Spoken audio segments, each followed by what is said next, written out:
Hello and welcome to Mr. Tompkins EdTech and my series of walkthroughs for the AQA GCSE Mathematics past papers. This particular paper is November 2019, Paper 1, Higher Tier. Now, with the new specification being new, Grade 9 to 1 past papers are like gold dust and you should not be watching this video unless you've already attempted the paper yourself under test-like conditions. If you haven't, stop the video now and go and do it first. I'm serious, go. Still watching? That's great. Why not subscribe to my channel so you can easily find it again the next time you want some help with your maths. I have plenty of A-level content too, so make sure you come back and check that out if you're carrying on with your maths next year. Please hit the like button if you found the walkthrough helpful. This really helps out my channel and it makes it much easier for others to wade through all the YouTube dross and find the good stuff. Also, before attempting the actual past papers, make sure you've gone through all the practice sets first. AQA produced 4 sets of practice papers to help students prepare for the new GCSE exams, and I would advise you to work through these before moving on to the actual past papers. Have a look at this video series which gives full walkthroughs for AQA practice sets 1 to 4. If you don't happen to have a copy yourself, you'll find a download link to the practice paper in the description below each video. Finally, feel free to ask questions below. It would be helpful if you include a question number and be as specific as possible. I really appreciate your comments and feedback and I try to respond to these as quickly as I can, especially around exam times. Okay, let's get into it. Welcome along to another AQA GCSE Mathematics past paper walkthrough. Today we're going to be looking at November 2019 series. This is Paper 1, Higher Tier. It's the non-calculator paper. So let's get cracking. Question 1. Circle the calculation that decreases 250 by 15%. Okay, I always do percentages using this triangle, the FOM triangle, where F stands for final, O stands for original, M stands for multiplier. You can apply this to any percentage change question, which is why I quite like it. Okay, so in this question, the final is what we're trying to find. That's what you get after the percentage change. The original is what you started with. This is 250 in this case. And the multiplier, well, what is the multiplier? If I start off with 100% and I decrease it by 15%, I'm subtracting 15% from it. That's going to leave me with 85%, which as a multiplier is 0.85. Okay. So then using the triangle, cover up what you want to find. I want to find the final. Final is equal to original times multiplier.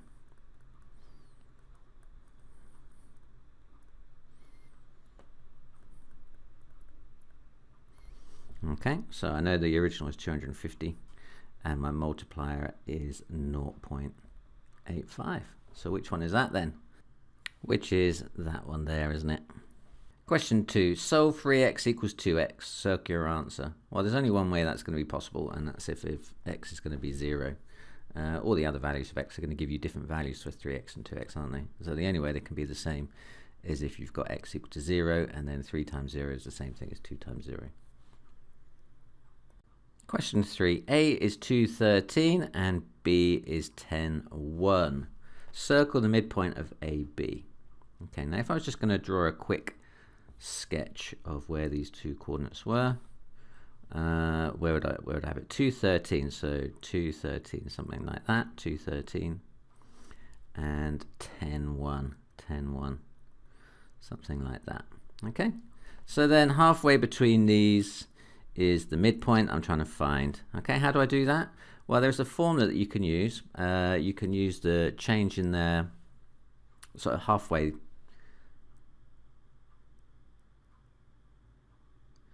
Now there is a formula you can use. You can use x1, y1 and x2, y2 for your two coordinates you've been given. And then the midpoint then is just given by averaging out your x values. So my x1 plus my y and my x2 divided by 2. That will give me my x coordinate, and averaging out the y values, add them together and divide by 2 will give me the y coordinate. Okay, so subbing in the values that I've got. So x1 is 2 plus x2 is 10. 2 plus 10 over 6, that's 12 over 6, which over 2. So that's 2 plus 10 over 2. So 12 divided by 2, that's 6, isn't it? Okay, and then the second coordinate, y1 is 13, y2 is 1. So adding those together and dividing by 2, 13 plus 1 is 14, divided by 2 is 7. Okay, so my m value then is the coordinate 6, 7. Question 4. Circle the expression equivalent to 2x all raised to the power 4. So when you've got an index on the outside of the bracket like this, we say it's distributive. It actually gets distributed to every term or every factor that you've got inside the bracket. So I need to raise the 2 by a power of 4, and I also need to raise the x by a power of 4. So 2x to the power of 4 is going to be the same as 2 to the 4, x to the 4. Okay, well I haven't got 2 to the 4 in my list, but 2 to the power of 4 is 2 times 2 times 2 times 2, 2, 4, 8, 16. It's 16 x to the 4. So my answer is that one there, 16x4. Question 5a. Here are two triangles, P and Q, and here is a statement. A transformation that maps P to Q is a reflection in the line x is equal to minus 1. Make one criticism of the statement.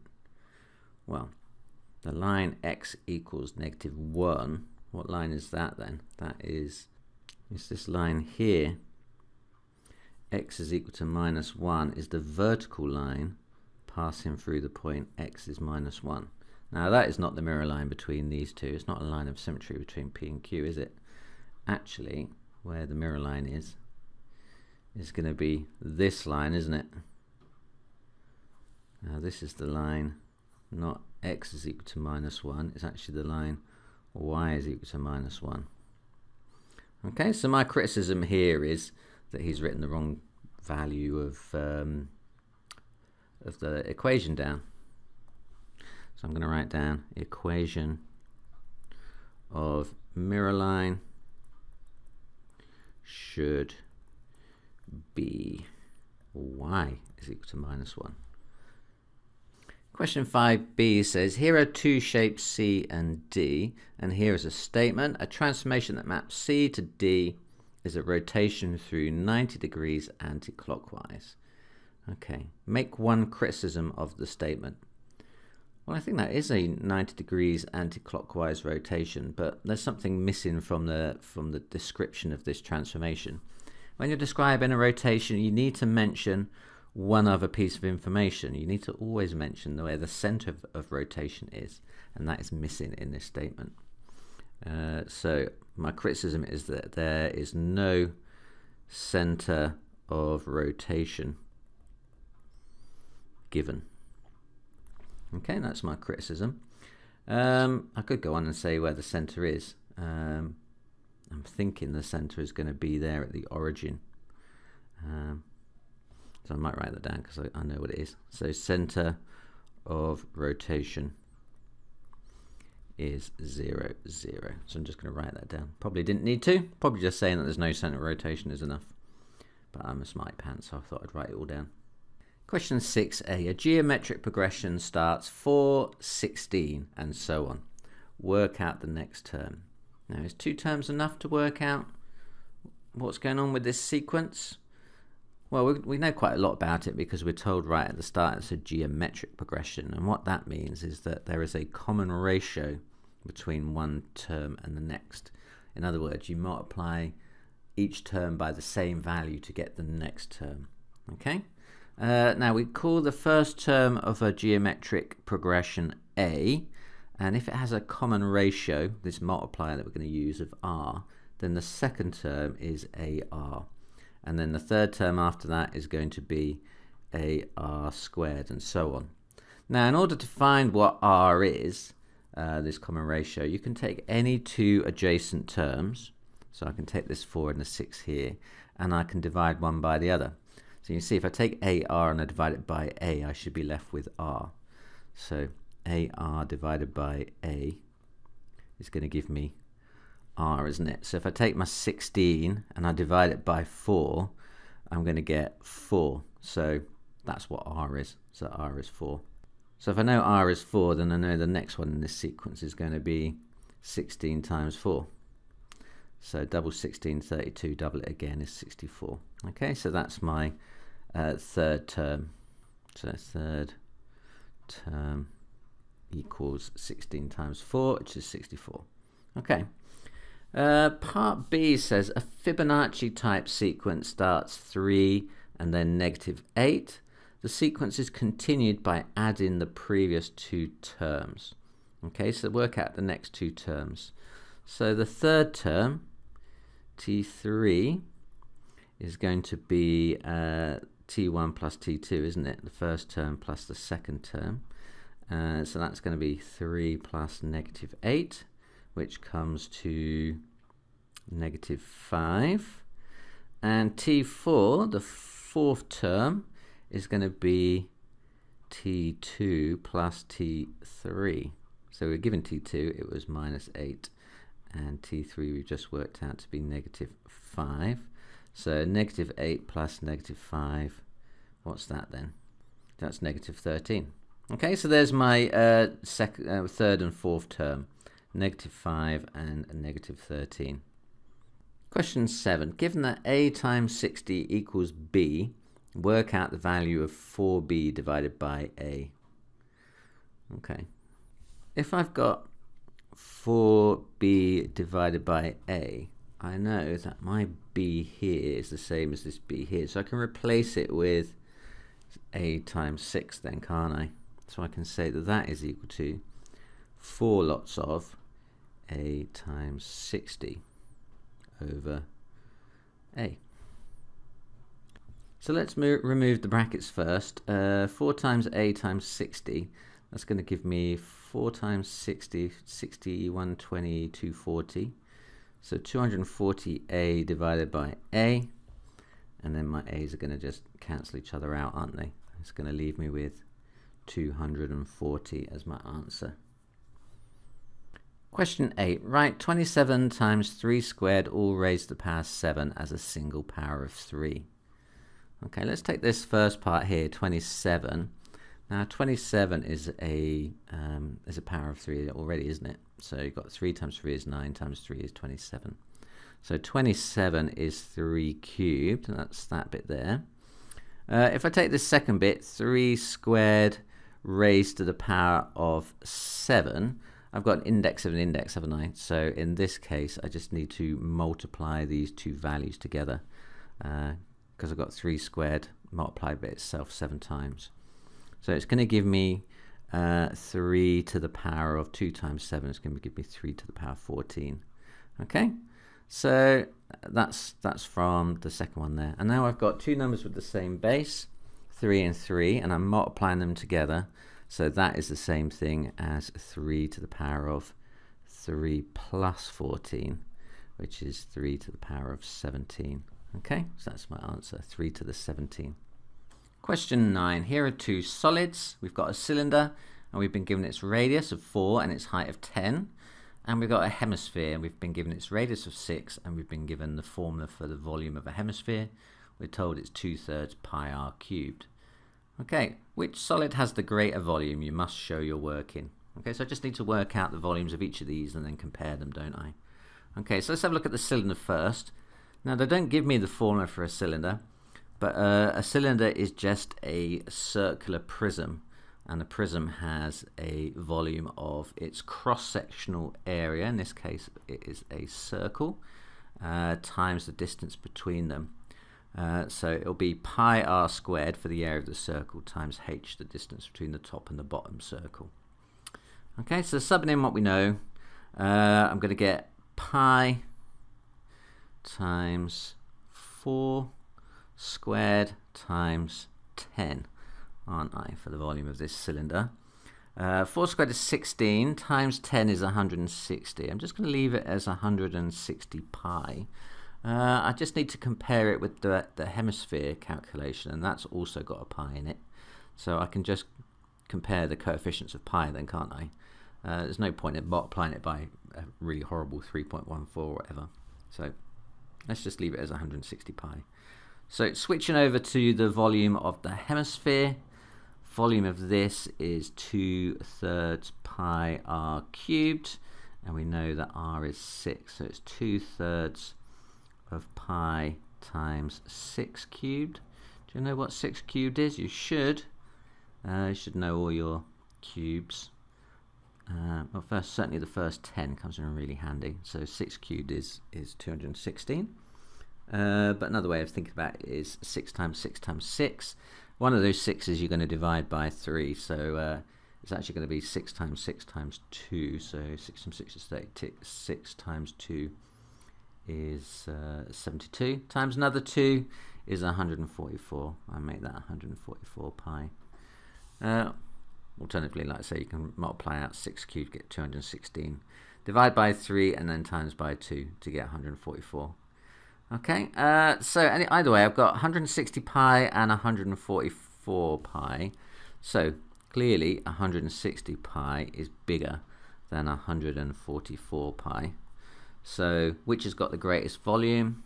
The cylinder has the greater volume. Question 10. Sarge makes rose pink paint and cherry pink paint. He mixes red paint with white paint as shown. To make rose pink, he needs 1 part red to 2 parts white. And for cherry pink, he needs 4 parts red to 3 parts white. He makes 60 litres of rose pink paint. To this rose pink paint, he adds 80 litres of red paint and 28 litres of white paint. Has he now made cherry pink paint? You must show your working. Okay. Yeah. So anyway, let's try and work out where we're starting from. He makes 60 litres of rose pink paint. So let's start with that then. So he's starting with 60 litres of rose pink paint here. Now we know that the ratio of rose pink is 1 to 2, 1 part red to 2 parts white. So how many red litres and how many white litres are in that 60 litres of rose pink? So if I've got 60 litres of rose pink, then what is 60 divided by the ratio of 1 to 2? So 1 plus 2 equals 3, doesn't it? I've got 3 parts altogether. 1 plus 2 equals 3. So dividing 60 by 3 gives me 20. So if I take the ratio of 1 to 2 and I scale it up by a factor of 20, I should get how many pots of red and how many pots of white paint have been put in. So 1 times 20 is 20 and 2 times 20 is 40. So I've got 20 litres of red paint, and haven't I? And 40 litres of white paint to start with. Okay, so from this starting point, he now adds 80 litres of red paint and 28 litres of white paint. Okay, so on my 20 litres and 40 litres, I'm going to add a further 80 litres and 28 litres, adding that on. What's that going to be? 20 plus 80 is 100 litres of red, and 40 plus 28 is 68 litres of white then, haven't I? Okay. Is this the same thing as cherry pink paint? Well, it will be if we work out that the red to white ratio is now in the ratio of 4 to 3. So we've got 100 to 68. Now, have they got any common factors? Well, 68 is in the 4 times table, and so is 100. So let's divide it by 4 to start with and see what we've got. So 100 divided by 4 is 25. 68 divided by 4 is 10 in 40, and what's that? 7 in 28. So give me 17 altogether. 25 to 17, that doesn't look right. I don't think I'm going to be able to cancel that down to 4 to 3, am I? It's not going to be possible. Now that 17 at the end there tells me it doesn't have any more factors that I can cancel it down by, because 17 is prime, isn't it? So 25 to 17 is the simplest ratio I'm going to get out of these two amounts. So it's pretty close to 4 to 3, 25 to 17, but it's not exactly 4 to 3, and therefore I don't exactly have cherry pink. I have a cherry pinkish. Okay, so what can I write down? How has he now made cherry pink paint? No, this is not cherry pink. Okay, so the ratio is 25 to 17, not 4 to 3. Just to really spell that out. I think it's obvious as it is, but hey. Question 11a, work out 2 times 10 to the 14 divided by 8 times 10 to the 9. Okay, give your answer in standard form. Now when you're dividing two numbers in standard form like this, I'd recommend that you divide the mantissa parts together. So you divide those number parts into each other, and you divide the powers of 10 into each other separately. So that is going to give me, well, 10 to the 14 divided by 10 to 9. Let's do the easy bit first. 14 subtract 9 is 5, isn't it? So it's going to give me 10 to the power of 5 as the power of 10. And then I've got 2 divided by 8. That's the same thing as 1 over 4, which is the same thing as 0.25, isn't it? So that is a quarter, or 0.25 times 10 to the 5. Now I'm told I need to give my answer in standard form. Is this in standard form? Nope, because this number part, the mantissa part, is not a number between 1 and 10. It's too small. So I'm going to have to make it a bit bigger, and I can do that by kind of taking a power of 10 out of my 10 to the 5.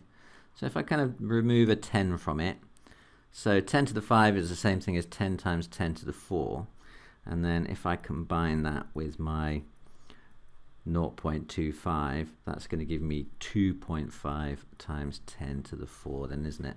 And that is in standard form. My mantissa is 2.5, which is in the proper range, and it's expressed as a power of 10. Okay, 2.5 times 10 to the 4. Right, part B says 6200.07 is 6.2 times 10 to the C plus 7 times 10 to the D. Work out the values of C and D. Okay, so that 6.2, these two digits here are going to be these two digits over here, aren't they? And this digit here is going to be this digit here in my answer. So how can I shift the 6.2 onto 6,200? I could do that if I multiplied it through by a power of 3, 10 to the 3, times it through by 1,000. 6.2 times 1,000 is 6,200. So that's going to be 6.2 times 10 to the 3 plus, what am I going to have to do with that 7 to shift the decimal point? How many jumps is it? 1, 2 jumps. So that's going to be times 10 to the minus 2 then, isn't it?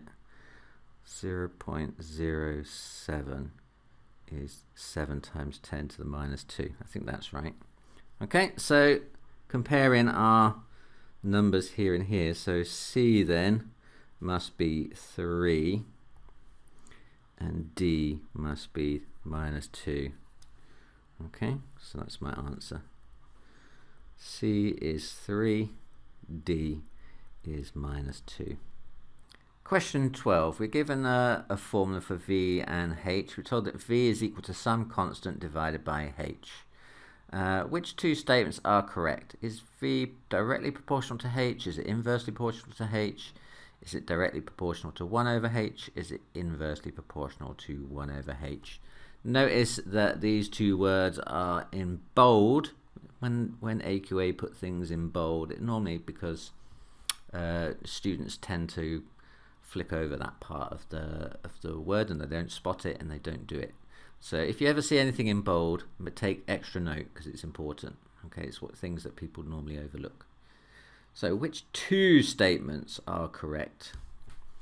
Now, if I was to write this down in proportion with a proportionality sign, I would say V is proportional to 1 over H. V little fishy 1 over H. So V is inversely proportional to H. So V is inversely proportional to H. So it's that one there.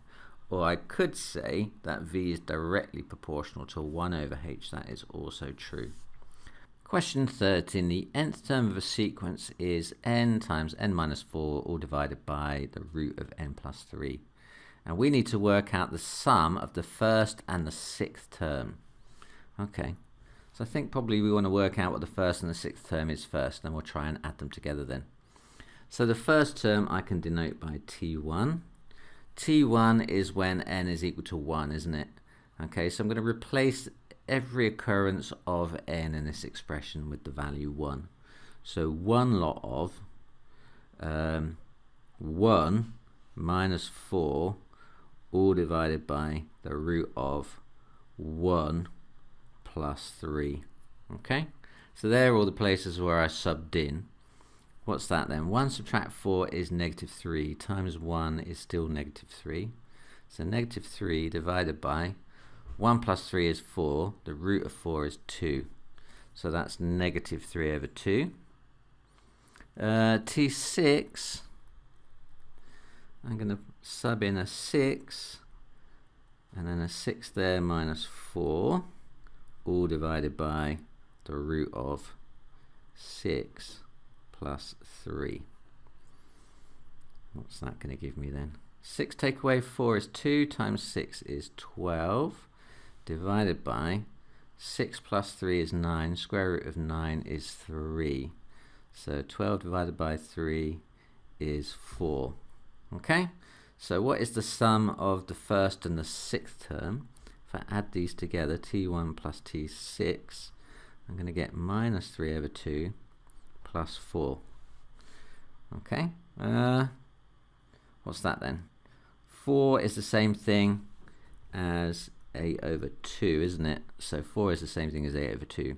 So minus 3 plus 8 is 5, then, isn't it? It's 5 over 2. 5 over 2 is my answer.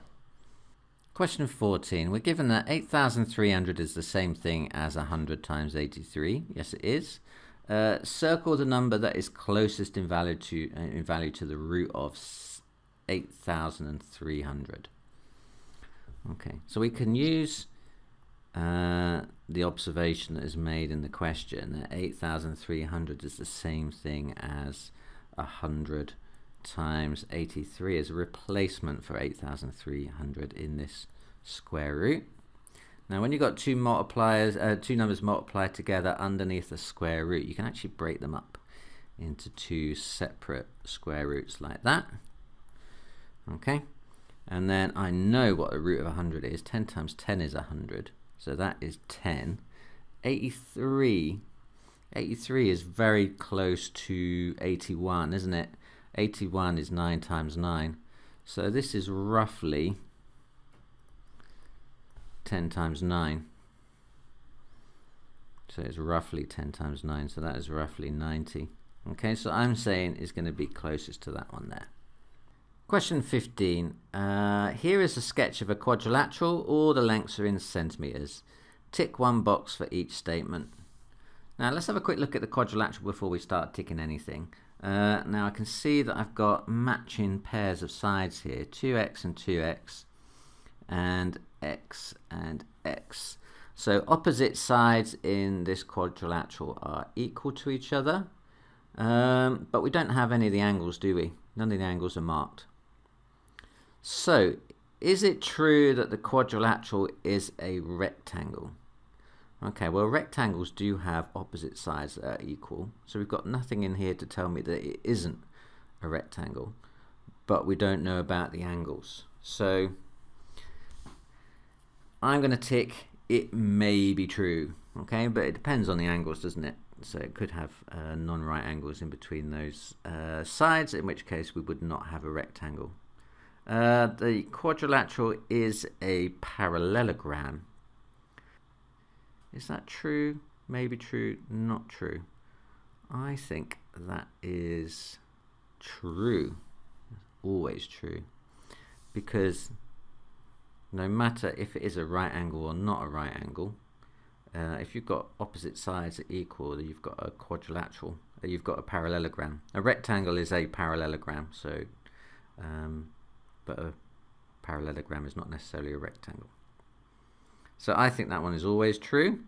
Quadrilateral is a rhombus. Now rhombus is all the sides are equal to each other, and x cannot equal 2x unless x is 0, and if x was 0 you would have a very teeny tiny quadrilateral, wouldn't you? So that is not true.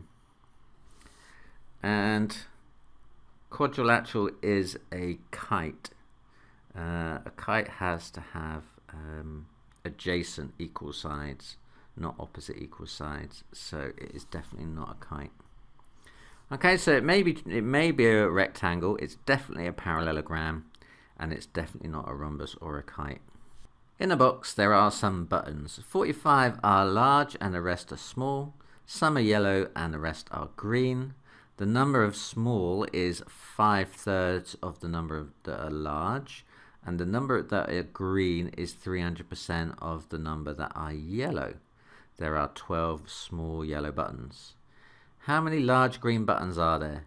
You may use the two-way table to help you.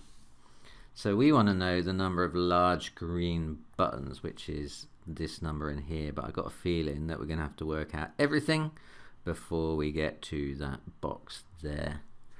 Okay, so what do we know? There are 45 large and the rest are small. That's already on the table, that there are 45 and the rest are small. Okay, so that is actually already on the table. Some are yellow and the rest are green. Okay, doesn't tell me anything new. The number of small is 5/3 of the number that are large. What does that tell me? I'm not sure that tells me anything just yet. Does it? The number of small is 5/3 of the number that are large. Okay, we can actually, that is quite useful. So I know that there are 45 large, so the number that are small is 5/3 of that. So what is 5/3 of 45? 45 divided by 3 is 15. 15 times by 5 is, what's that, 75? So that is 75. So there must be 75 small buttons. Okay, so I know that that number there now is 75. And if that is 75, then, and I've got 12 small yellow buttons, I must have 63 small green buttons. Okay, so we are making progress. So the number of green is 2/3. Sorry, what else can I do here? Hold on, let's just add up along this side here. So I've got 45 large and 75 small. So how many buttons is that altogether then? 75 plus 45, that is 80, 120. So I've got 120 buttons altogether. Okay, so I can fill that box in as well. My total of totals is 120. The number of green is 300% of the number that are yellow. So if the number that yellow is 100%, the number of green is 300%. So we've got 3 green ones for every 1 yellow one, and then because I've got the ratio of 300 to 100, which is 3 to 1. So green to yellow is in the ratio of 3 to 1. Now I know I've got 120 buttons altogether, so if I want to divide 120 in the ratio of 3 to 1, 3 plus 1 is 4 parts, and 120 divided by 4 is 30. So if I take my ratio of 3 to 1 and scale it up by a factor of 30, I'm going to get 90 and 30 then, aren't I? So I'm going to get 90 green and 30 yellow. So that's 90 and 30. Making some progress here. So now I can work out the large and the small ones then. Sorry, the large ones now, because I know that if I've got 90 green ones altogether and 63 are small, then the difference between 63 and 90 is 27, isn't it? Now I know that's the one I want. I just hate to have that last box empty, so I'm going to work that out anyway. Even though I don't have to, it's going to be 18. Okay, so 18 and 27, so my answer is 27. How many large green buttons are there? There are 27. Question 17. I've got two column vectors, vector A, which is -3, 2, and B, which is 1, -5. And I need to work out A subtract 3 lots of B. So A subtract 3 lots of B. Now that is vector A, which is -3, 2, subtract 3 lots of 1, -5. Okay, so that's 3 is what we call a scalar. So I'm going to have to take my second vector and scale it up by a factor of 3. So I'm just going to multiply both the numbers inside by 3. So 3 times 1 and 3 times -5. That's going to give me 3, -15 on the bottom there. And then I'm going to do subtraction. So here I need to subtract like from like. So -3 subtract 3. So -3 subtract 3, that is -6. And I need to do 2 subtract -15. So subtracting the negative is the same as adding. So it's the same thing as 2 plus 15. So that's going to give me 217. Sorry, -617. What I'm talking about. -617, which is, it's that one there. Question 18. Solve x plus 15 divided by 3 is equal to 2 lots of x plus 10. Okay. Now the first thing I'm going to do is try and get rid of this 3 on the bottom here, because I don't like fractions. And I can do that by multiplying this side by 3. If I multiply that side by 3, I've got to do the same on this side. So multiplying left and right by 3, that's going to cancel those away and just leave me with x plus 15 on the left, and on the right I'm going to get 6 lots of x plus 10 then, aren't I? Okay, removing the brackets on the left, I'm going to get 6x plus 60, and then what can I do? Let's collect x's on the right, otherwise it's going to be negative. So subtract x from both sides. It's going to give me 15 is equal to 5x plus 60, and then let's subtract 60 from both sides to get x by itself. So that is going to leave me with 5x. That's going to cancel with that. 5x is equal to 15, subtract 60, so that's -45. And then divide both sides by 5. That's going to give me x is equal to -9 then, isn't it? Okay, so x is -9. Question 19. The box plots represent the distances run by the players in a football match. So we've got Team A players and we've got Team B players. On average, which team players ran further? Tick a box. Okay, well, there's only one thing on a box plot that tells you about average, and that is this line in the middle. That's the median line, isn't it? Everything else in the box plot tells you about dispersion, how spread out your data is. Nothing to do with average. It's only that line there in the middle. And I can see immediately that Team A is higher at 9.8 than Team B, which is at 9.7. So on average, which teams play around the furthest? It is Team A. And the reason is Team A median is 9.8 versus Team B median is 9.7. Okay, that's my reason. So Team A because the median is 9.8 versus 9.7. Part B says the players in Team A ran more consistent distances. how do the box plots show this? Now again, let's have a quick look at this box plot again from question 19. Now you can actually get two different measurements of dispersion from a box plot.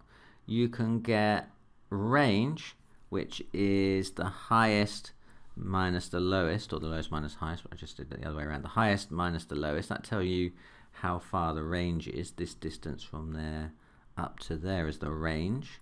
But you can also work out the interquartile range from this distance and this one. This is Q1, the lower quartile. This is Q3. So the distance between them, there to there, is the interquartile range. Now that is the better measure of dispersion as far as a measurement goes. Interquartile range is much better than range because it's not affected by outliers. So I'm going to work out the interquartile range for both. Interquartile range for this one is going to be 9.9 subtract 9.5, give me an interquartile range of 0.4. For the next one, interquartile range is equal to Q3, which is this high one up here. It's 10.1. Subtract Q1, which is this one here. Look, that's 9.6, isn't it? So 10.1 subtract 9.6, that gives you interquartile range of 0.5. So you can see clearly that the interquartile range of team A is smaller than team B, so that means they're more consistent. So that's what I'm going to write down.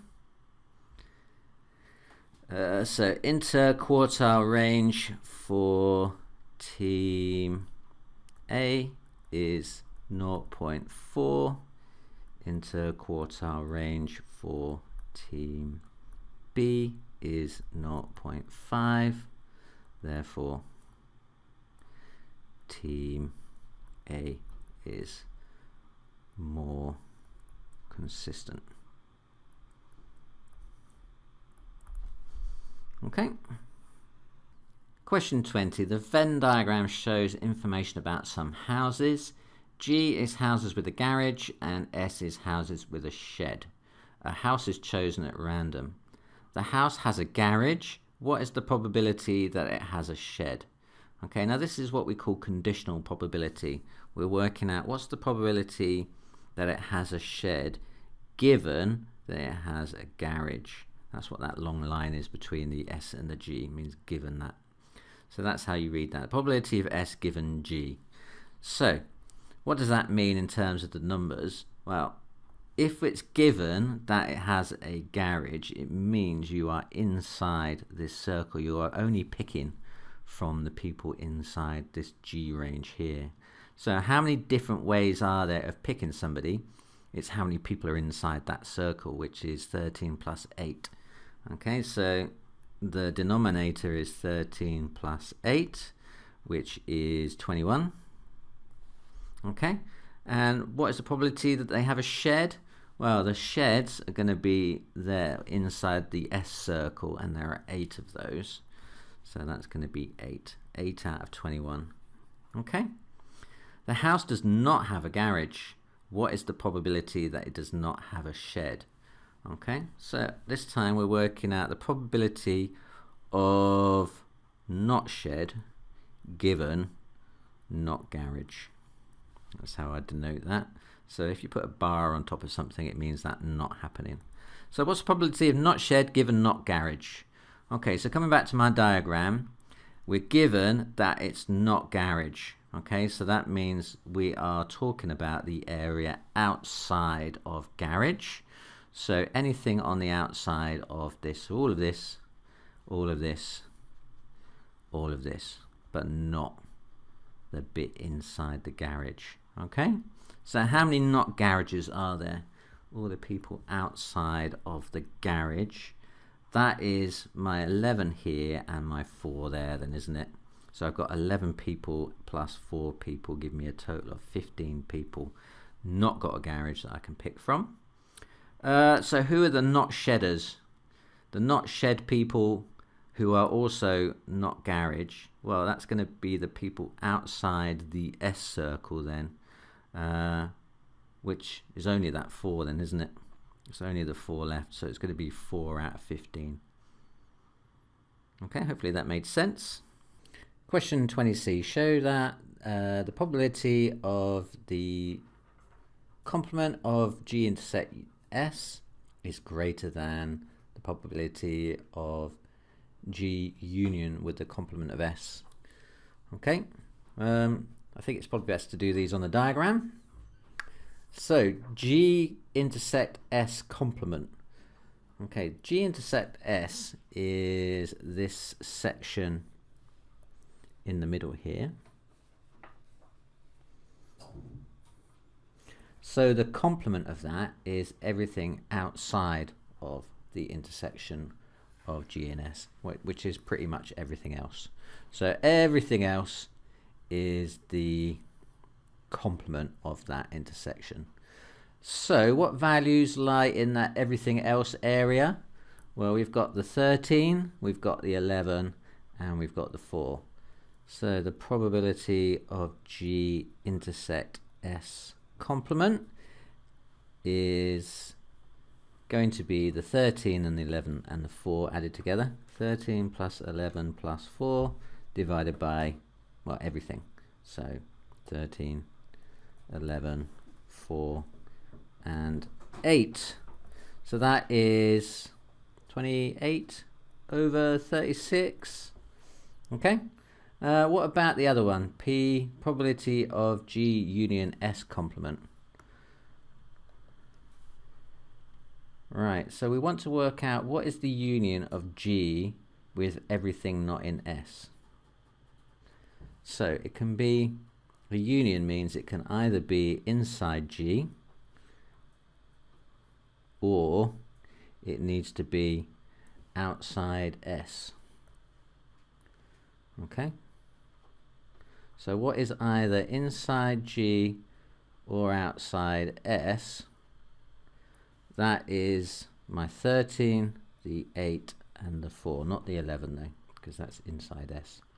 Okay, so the probability then of G union S complement is going to be 13 plus 8 plus 4 over everything, which is 36, isn't it? So that comes out to be 13, 21, 25. 25 over 36. Okay, so coming back to our thing here. So we worked out that probability of G intersect S complement was 28 out of 36. And we worked out the other one was 25 out of 36. So clearly we've shown that that one is bigger than that one then. Question 21, work out 0.70 and then 48 reoccurring, so 7048, 48, 48, 48, minus 0.001 and circle your answer.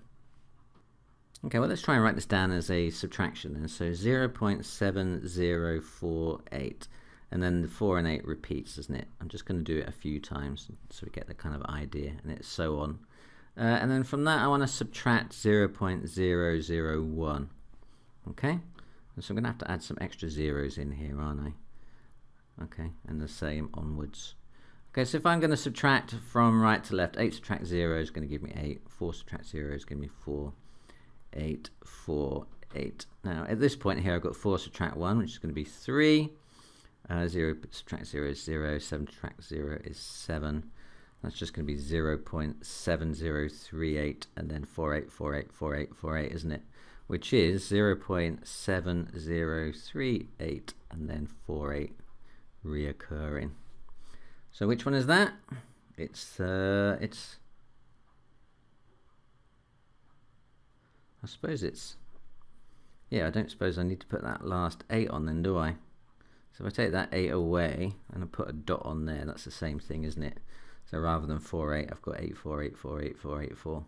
Okay, so which makes it that one on the end there then. Question 22, negative 3, 10 is a point on the line L, 4, 0 and 6, 10 are points on the line M. Work out the equation of L. Give your answer in the form y equals mx plus c. Okay, Right, we've been given two lines which we are told are parallel. So if they're parallel, that means they got the same gradient. Okay, so if I said that the gradient of L is m1 and the gradient of m is m2, then they're parallel, which means m1 equals m2. So that means if I can find the gradient of m, I'll also know the gradient of L. Okay, now I can't directly find the gradient of L because I've only got 1 point, but I've got 2 points on M, so I can find the gradient of that one. Okay, so the gradient formula is gradient, in this case M2, is going to be y2 minus y1 over x2 minus x1. Okay, where this is, one of these is x1, y1. And one of these is x2, y2. It doesn't really matter which way around you do it, as long as you're consistent. So the gradient then of m is going to be y2, which is 10, subtract y1, which is 0, divided by x2, which is 6, subtract x1, which is 4. So that is 10 divided by 2. Which means it's got a gradient of 5. Okay, so m2 is 5, so that means m1 is also 5. The gradient of our line is 5. So the equation of L of form y equals 5x plus c, where c is some constant that we can go and find. Now we know that the line passes through the point minus 3, 10. So if we sub those values in for x and y, the only thing we don't know then is c, which we can find then. So subbing in 10 for y, so 10 equals 5 lots of minus 3 plus c. So 10 equals minus 15 plus c, so c must be 10 plus 15 must be 25. Okay, so what's the equation of L? Equation of L is y is equal to 5x plus 25.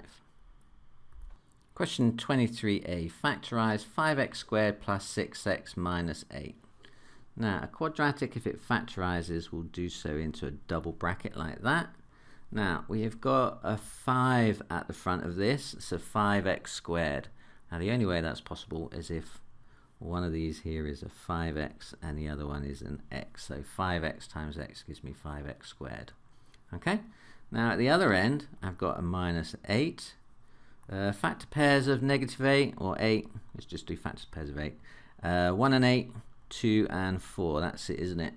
Okay, so I'm going to have here and here then a 1 and an 8 or a 2 and a 4 in such a way that I end up with 6x in the middle. So it's a matter of just trying each of our numbers in turn. So if I put the 1 and the 8 there, that's going to give me 5x times x. It's going to give me 40x. It's far too much. Take away x is going to be 39x. That doesn't work. Okay, so the other way around, 8 and 1. So if I put 8 here and 1 here, does that work? 5x and 8x, they have a difference of 3x. Not quite. No, that isn't going to work either. So let's try the other pair, 2 and 4. Let's put the 2 there and the 4 there. 5x times 4 is going to give me 20x. I'm going to get 20x and 2x, which has a difference of 18x. That doesn't work either. Let's try it the other way around. 4 and 2. 5 times 2 is 10x. 4 times 2 is 4x. 10x take away 4x is 6x. That looks like it's going to work. Right, I've got a positive 6x in the middle, so I need to multiply that one. 5x times positive 2 is going to give me positive 10x, and minus 4 times x is going to give me minus 4x, and the positive 10x take away the 4x is going to give me positive 6x. Okay, so that's it. 5x minus 4, x plus 2. Okay, now part B says simplify fully x squared plus 9x plus 14, all divided by x squared minus 4. Okay, so let's have a look at the top first. We've got a quadratic. Again, if it factorizes, it will factorize into a double bracket like that. This time I've just got an x squared at the front, so it's a lot easier when that's the case. That means I've just got an x and an x there and there. Okay, now at the other end I've got 14. So factor pairs of 14. I've got 1 and 14, 2 and 7 are the only possibilities. Everything's positive here, so the only one that's going to add up to 9 is going to be that one there, isn't it? 2 and 7. So I'm going to get x plus 2, x plus 7. So that's going to give me x squared plus 2x plus 7x plus 14. Okay, that looks right. X squared minus 4. Now when you've got a quadratic with no middle term, we call that the difference of two squares, haven't we? So it still does factorize into double brackets. Going to have x and x. The square root of 4 is 2, so it's going to be x plus 2, x minus 2. Okay, so that's what the difference of two squares looks like when it's factorized. It's a special case that you need to know it. Now, if you have a look at what we got now, notice we got an x plus 2 in both the top and the bottom. So I can just cancel those off. They divide into each other and kind of cancel each other out. So that's just going to leave me with the x plus 7 on the top divided by the x minus 2 on the bottom. Question 24. Work out root 18 minus 28 over root 50. Give your answer in the form root a over b, where a and b are integers.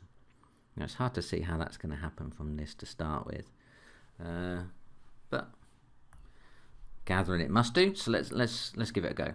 So root 18. Now let's have a look at this bit first off. The square root of 18. Now when you're trying to break surds down, you're looking for factors of your number that are also square numbers.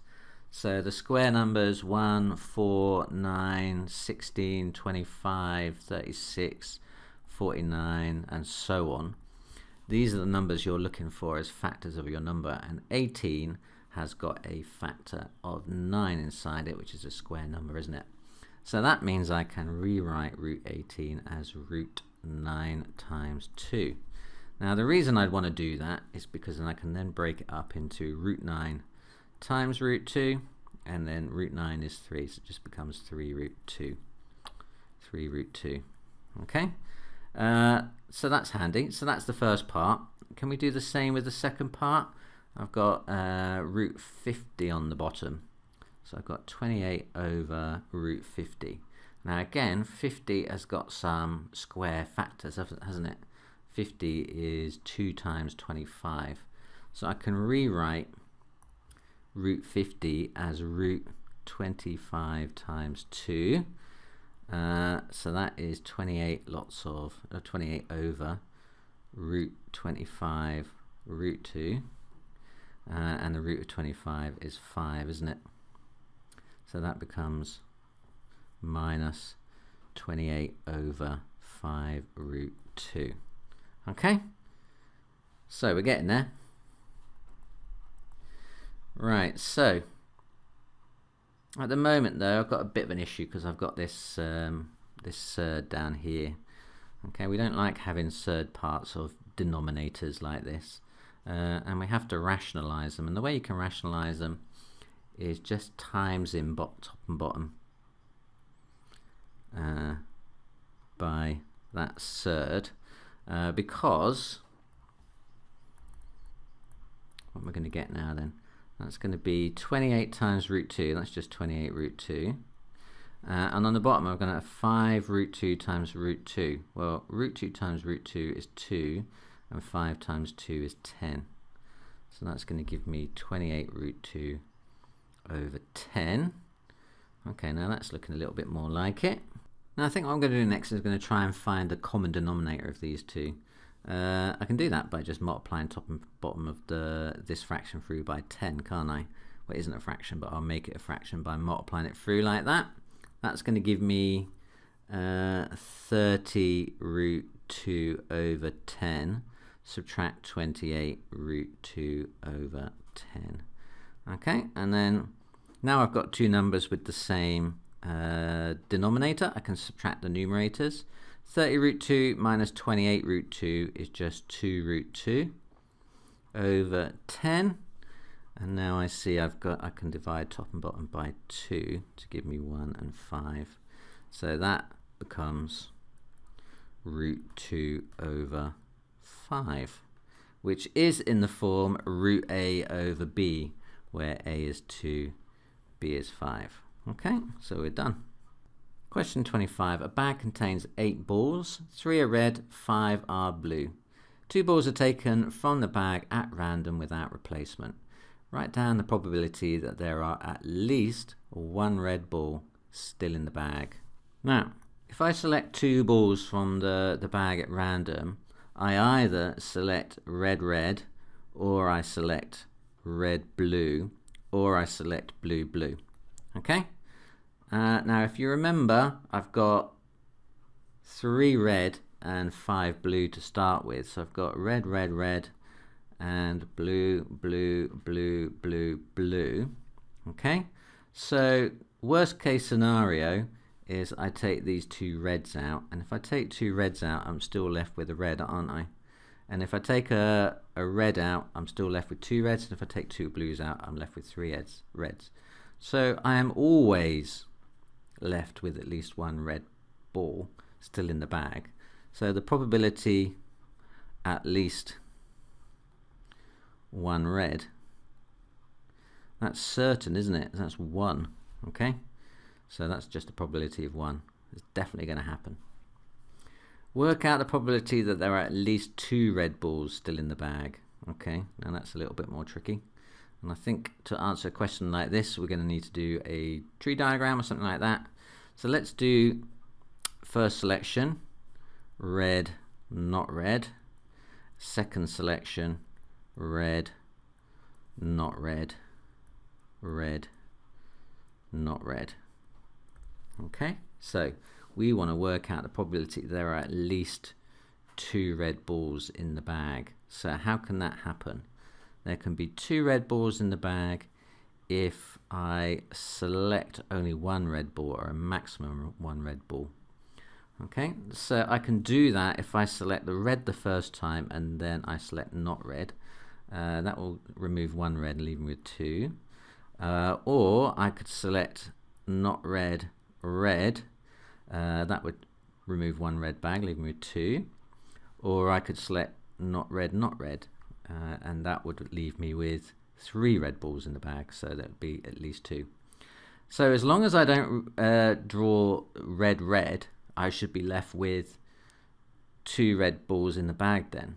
So the probability of at least 2 red left, that's going to be 1 minus the probability of red, red, isn't it? Okay, so it's the inverse of that, isn't it? So if I can work out the probability of selecting red, red and take it away from 1, it will give me the probability of the other 3 outcomes. So that's probably the easiest way of doing it. So 1 subtract red, red. What's the probability of getting red on the first selection?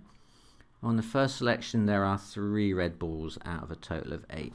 So the probability of selecting a red one is 3 over 8. Okay, now assuming I did select a red one, I've got 1 less red one, 2 red ones, 1 less ball altogether, 2/7.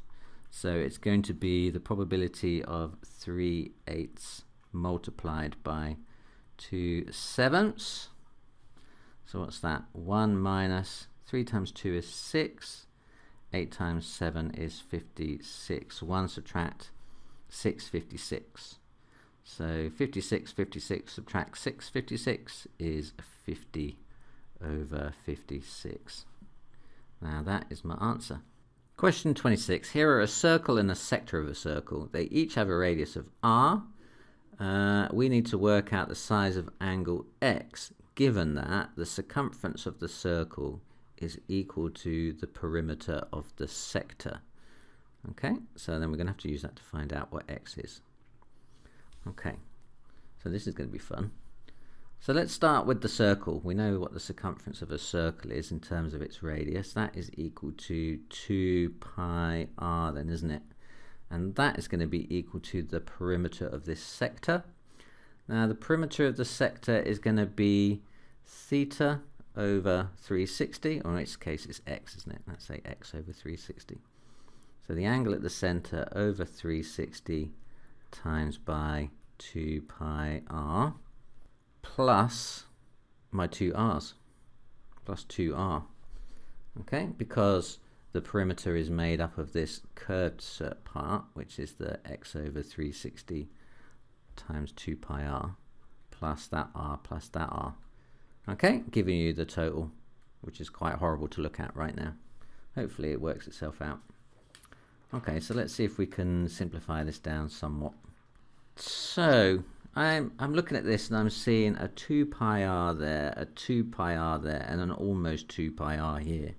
Now if I can change that last term so it's got a pi in it as well, then I can cancel down the 2 pi r, and that's going to make things a lot easier.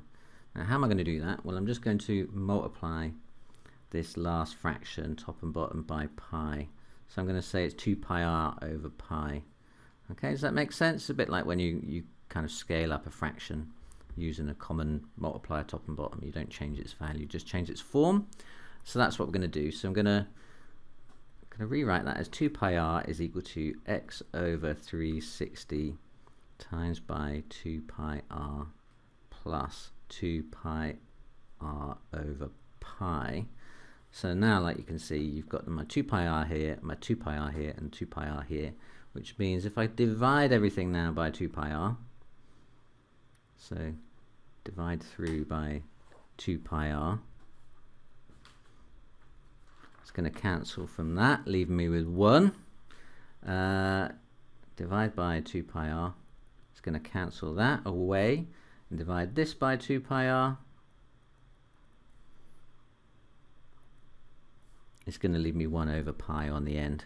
Okay, so I'm going to get left with 1 is equal to x over 360 plus 1 over pi. Okay, hopefully you followed my logic. So next thing I'm going to do is going to subtract this 1 over pi from both sides, so it'll end up pootling over the equal side to the other side. I think what I'm going to do is run out of space here. I'm going to just continue over here. So, and I'm going to flip it around as well. So I'm going to have x over 360 is equal to 1 minus 1 over pi. Okay, so we're almost there now. So now I'm going to multiply everything through by 360. So if I times this by 360, that will cancel with that and leave me with x. But I'll have to times this by 360, and I'll have to times this by 360. So that is going to give me x is equal to 360 degrees minus 360 degrees over pi. Phew, I think that rather ugly solution is my solution. X equals 360 minus 360 over pi. Lovely. Advertisement break. Hopefully you are able to use this past paper to identify any topics that you still need to focus on for your exams. It's best if you do some focused revision around these topics between past papers, and this series of videos will help you do just that. They are based on the AQA Topic Tests, including key topics like trigonometry, surds, indices, and a whole lot more. Click on the card above to go to the playlist. I'm adding to this collection all of the time, so if the topic is you're looking for is not yet covered, it soon will be. So subscribe below to make sure you don't miss out on any of these uploads. Right, back to the maths. Question 27. A curve has equation y equals x squared minus 6x plus 17. The turning point of the curve is at A8. By completing the square or otherwise, work out the value of A. Okay. Well, when I complete the square, the first thing I'm looking at is this coefficient of x here, this number 6, because it's always half that number is the thing that goes in the bracket. So y is equal to x minus half that coefficient is 3x minus 3 all squared. So we're going to be using x minus 3 all squared as a replacement of the first two terms of my quadratic. X minus 3 all squared is x squared minus 6x plus 9. and we're using it as a replacement for x squared minus 6x. So we've introduced 9 more in than we had to start with, so we need to subtract that 9. And then I had 17 there already. Okay, so we end up with y is equal to x minus 3 all squared minus 9 plus 17 is plus 8. Okay, so you can see my 8 is there, look. And what is my value of a? My value of a is the value of x that makes that bracket 0. So what value of x makes x minus 3 equal to 0? It's 3, isn't it? So turning point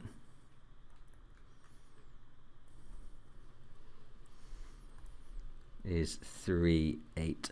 In other words, a is equal to 3. Okay. The turning point of the curve y equals x squared plus 4x plus b also has a y coordinate of 8. Work out the value of b. Okay. So what we're going to do here, again, we're going to try the same. We're going to start with the coefficient of x here is 4. So the replacement I'm going to use when I'm completing the square is x plus 2 all squared. X plus 2 all squared is going to give me x squared plus 4x plus 4. So I've introduced 4 more than I should have got. So I'm going to get y equals x plus 2 all squared minus 4 plus b. Okay. Now we know that the y coordinate of this turning point is going to be 8. So this has got a turning point of minus 2, b minus 4, isn't it? Okay, but we know that the turning point, the y coordinate is 8. In other words, we know that b minus 4 is 8. So then b must be 12. Okay, so b was 12 to start with. Question 28. Work out the value of 100 to the power of negative 1/2. Now I always treat these as two separate operations. The negative part gives you the reciprocal of 100, and the fractional part, the denominator, is the square root of 100. Okay, so there's two things that we need to do. So first off, the negative part is going to give me 1 over 100 to the power of 1/2.